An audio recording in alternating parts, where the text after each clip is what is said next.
We want to turn to Bitcoin. This has been the headline of the moment, certainly all weekend as well as all year. The cryptocurrency started trading futures last night on the CBOE. It has been a wild ride, opening with a $1,000 spike, 1,000 contracts trading hands in the first hours, an exchange halt because of volatility and a website crash, all in less than 24 hours. Two people who are major players in the wild ride are here with me for a First on Fox Business interview. Tyler Winklevoss, Gemini CEO and co-founder, and Cameron Winklevoss, Gemini president and co-founder. Gentlemen, it's great to see you.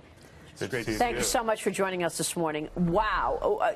Tyler, explain how your firm has been involved in Bitcoin futures so that we better understand really what your role is. Sure. So on the CBOE Bitcoin futures, they're cash settled, so they need a price. And so our Bitcoin exchange, Gemini, provides that price and is what those contracts will actually be settled into. Now, I'm going to be pushing back a bit here because there's a lot of people who say Bitcoin is a fraud. Bitcoin doesn't make sense. This is the height of speculation. Why should we trust that Gemini should be setting the price on Bitcoin? So Gemini is the world's most regulated Bitcoin exchange, period, full stop. We have surveillance. We have an information sharing agreement with the CBOE. They have their own market surveillance. We'll be doing cross-market surveillance. So we'll be doing the same things that any other exchange that's heavily regulated does. And if someone does some funny business, then we will report them to the appropriate regulatory bodies. So we're very confident that it will be no easier to manipulate Gemini or this contract than any other contract out in the financial world. In addition to our auction mechanism is very tried and true. It's a mechanism used in markets all around the world to settle assets and price them. So we're confident that ours will be a great mechanism for pricing these cash settled futures. And going back to the fraud question about is Bitcoin a fraud? Yeah. This contract actually allows you to short Bitcoin. So, that's a good point. Talk is cheap. Now people can put their money where their mouth is, whether that's Jamie Dimon or someone else, and they can be transparent about how much they're personally betting against Bitcoin or how much they're going to bet against their balance sheet of JP Morgan against it. We've actually provided the ability for the first time ever. This is the first Bitcoin futures contract in the world, and it allows you to easily short Bitcoin for the first time ever. So we really have a truly two-sided market for the first time ever. This is a really good point because Jamie Dimon was among the first to come out and say, if any of my traders trade it, they're an idiot, they're stupid, and this is a fraud. But you're saying, look, sure, if that's what they want to feel, just short it then. Absolutely. Increase the liquidity because that's what one of the things does, right, with this futures exchange, increasing liquidity. Yeah, it's going to increase liquidity. It's going to reduce volatility long-term with a two-sided market.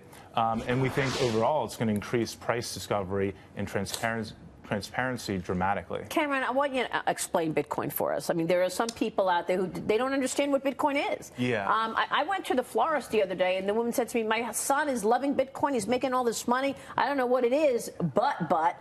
So, tell us why you initially got into this business and what Bitcoin is. So we think Bitcoin is gold 2.0. It's a store of value.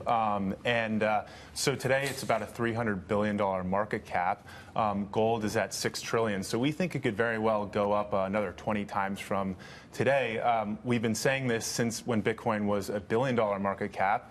We've been in Bitcoin for about 5 years. It's grown about 300 times to this point. So we think it's definitely realistic that it could grow and disrupt gold and maybe even beyond that. So you think that it could actually replace gold as a safe haven or as a hedge? As a store of value and a hedge, all those things that gold provides in a portfolio. If you look at the characteristics and properties of gold, like scarceability, portability, divisibility, fungibility, Bitcoin equals or surpasses gold. So gold is scarce.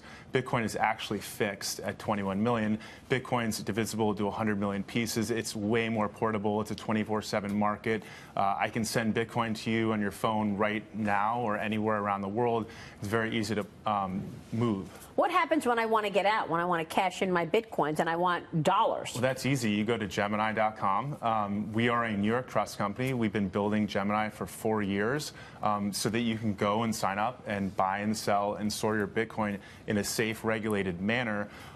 We are the same licensing structure that companies like State Street and Bank of New York started out as trust companies over 200 years ago. So we've taken sort of one of the oldest licensing regulatory frameworks and married it with one of the newest technologies in the world. It's not easy to do, but that's what we've been working on doing, and we think that's why Cboe was excited to work with us and price these Bitcoin futures with the Gemini price. So how much Bitcoin does Gemini own right now? Or how much Bitcoin do you guys own? So Gemini doesn't own Bitcoin in the sense that sort of like NASDAQ doesn't own shares of Apple. How many Bitcoins do you hold? We're not commenting on that. We're sort of here to talk about the Bitcoin futures contract. Have you sold any Bitcoin in your life so far? We've bought 2 things with Bitcoin in the past. I think Cameron bought some Legos. We bought tickets to Virgin Galactic Space. And unfortunately, we really overpaid because Bitcoin went up about 20 or 30 times. And so we learned a lesson. So we don't spend our Bitcoin. We're long-term holders of Bitcoin. We think it's a store of value much more than it's a currency. We think it's an amazing technology.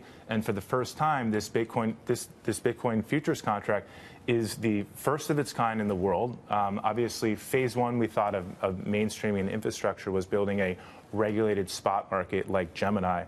Phase 2 is building more sophisticated financial products that allow Wall Street and institutions to get in.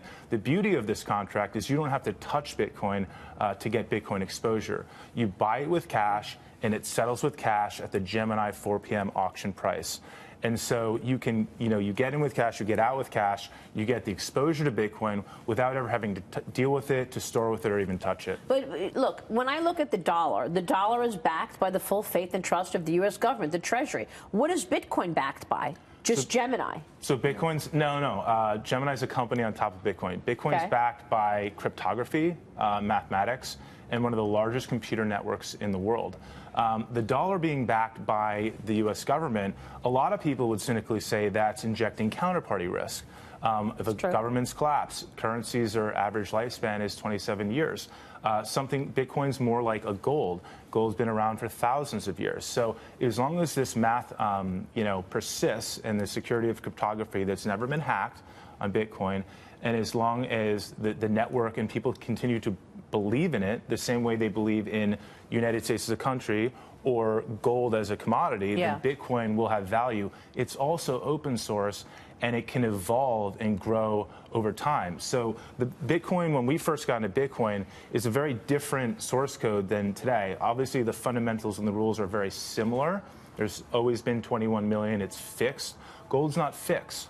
It's scarce. We find gold all the time.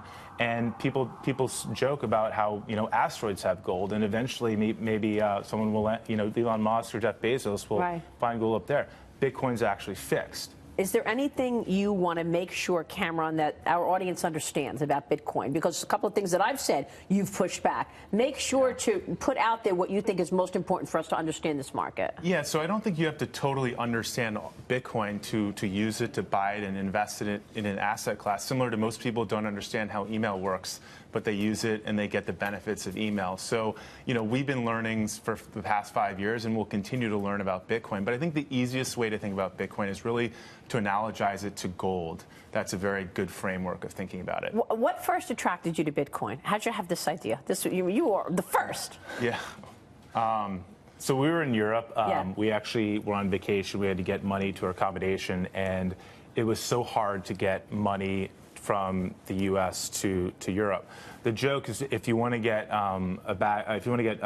money from New York to London on a Friday night, go to JFK, jump on a plane with a bag of cash, and you'll get there quicker than when you actually wire.